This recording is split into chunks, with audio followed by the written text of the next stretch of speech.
Bismillahirrahmanirrahim. Assalamualaikum warahmatullahi wabarakatuh. Perkenalkan, nama saya Rifik Tazkian dengan NIM 12120202115 dari kelas F semester 4 jurusan PHI, akan memaparkan jawaban dari UAS mata kuliah Filsafat Ilmu nomor 1. 3 aspek penting dalam filsafat ilmu, yaitu 1. Aspek ontologi. Ontologi berasal dari bahasa Yunani yang artinya ilmu tentang yang ada, sedangkan menurut istilah adalah ilmu yang membahas sesuatu yang telah ada, baik secara jasmani maupun secara rohani. Lalu yang kedua, aspek epistemologi. Aspek epistemologi merupakan aspek yang membahas tentang pengetahuan filsafat. Aspek ini membahas bagaimana cara kita mencari pengetahuan dan seperti apa pengetahuan tersebut. Lalu yang ketiga, aspek aksiologi. Aspek aksiologi merupakan aspek yang membahas tentang untuk apa ilmu itu digunakan. Lalu nomor 2, sistematik upaya manusia dalam mencari pengetahuan ilmiah. Ilmu pengetahuan diperoleh melalui metode ilmiah yang terdiri dari perumusan masalah, penyusunan kerangka berpikir, perumusan hipotesis, pengumpulan data atau informasi, dan penarikan kesimpulan melalui pengujian hipotesis. Lalu nomor 3, pengetahuan dapat dikatakan ilmiah dengan syarat. Yang pertama, sifat ilmiah sebuah ilmu itu ialah dengan sadar menuntut kebenaran, bermetode, dan bersistem. Lalu yang kedua, pada hakikatnya pengetahuan ilmiah mempunyai 3 fungsi, yakni menjelaskan, merencanakan, dan mengontrol. Lalu beberapa sarana dalam upaya pengetahuan ilmiah ada 4, yaitu bahasa. Bahasa adalah alat komunikasi untuk menyampaikan jalan pikiran kepada orang lain.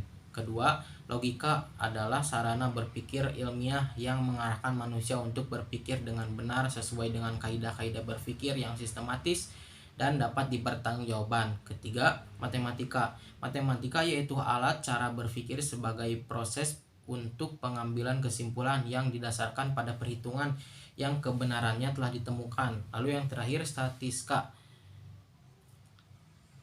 statistika merupakan pengetahuan untuk melakukan penarikan kesimpulan secara induktif dan secara lebih seksama. Dan beberapa hasanah pengetahuan ilmiah, diktat-diktat atau jurnal ilmiah, dan artikel ilmiah. Lalu nomor 4, menurut saya sebaiknya ilmu itu dikembangkan secara bebas nilai, karena agar ilmu pengetahuan dikembangkan hanya demi ilmu pengetahuan.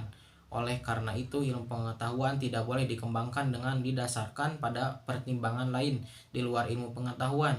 Ilmu pengetahuan harus dikembangkan hanya semata-mata berdasarkan pertimbangan ilmiah murni. Dan agar ilmu pengetahuan tidak tunduk pada pertimbangan lain di luar ilmu pengetahuan, asumsinya selama ilmu pengetahuan dalam seluruh prosesnya tunduk kepada pertimbangan lain di luar ilmu pengetahuan, baik itu pertimbangan politik, religius, maupun moral. Ilmu pengetahuan tidak bisa berkembang secara otonom. Itu berarti ilmu pengetahuan tunduk kepada otoritas lain di luar ilmu pengetahuan. Dan dengan kata lain, ilmu pengetahuan kalah terhadap pertimbangan lain, dan dengan demikian ilmu pengetahuan menjadi tidak murni sama sekali. Lalu nomor 5, yang terakhir, dalam metodologi penelitian terdapat 2 pendekatan yang berbeda, yaitu pendekatan kuantitatif dan kualitatif. Pendekatan kuantitatif bertujuan untuk menjelaskan hubungan antar variabel, menguji teori, dan melakukan generalisasi atas objek penelitian. Sementara itu, pendekatan kualitatif bertujuan untuk memperoleh pemahaman mendalam, mengembangkan teori, mendeskripsikan realitas dan kompleksitas sosial. Lalu pendekatan kuantitatif bersifat objektif, sedangkan pendekatan kualitatif bersifat subjektif. Bahasa yang digunakan dalam penelitian kualitatif bersifat informal dan personal, sedangkan bahasa yang digunakan dalam penelitian kuantitatif bersifat formal dan kuantitatif.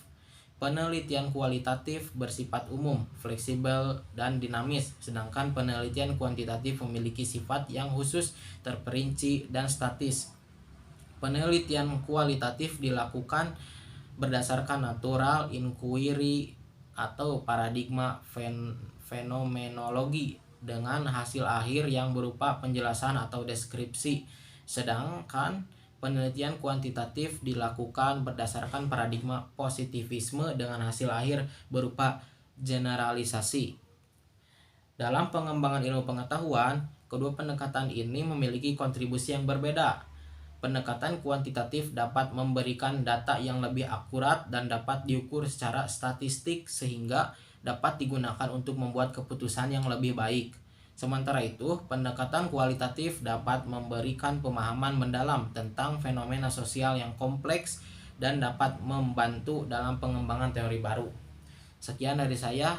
Mohon maaf apabila ada kesalahan karena saya masih dalam tahap belajar. Wabillahi taufik wal hidayah. Wassalamualaikum warahmatullahi wabarakatuh.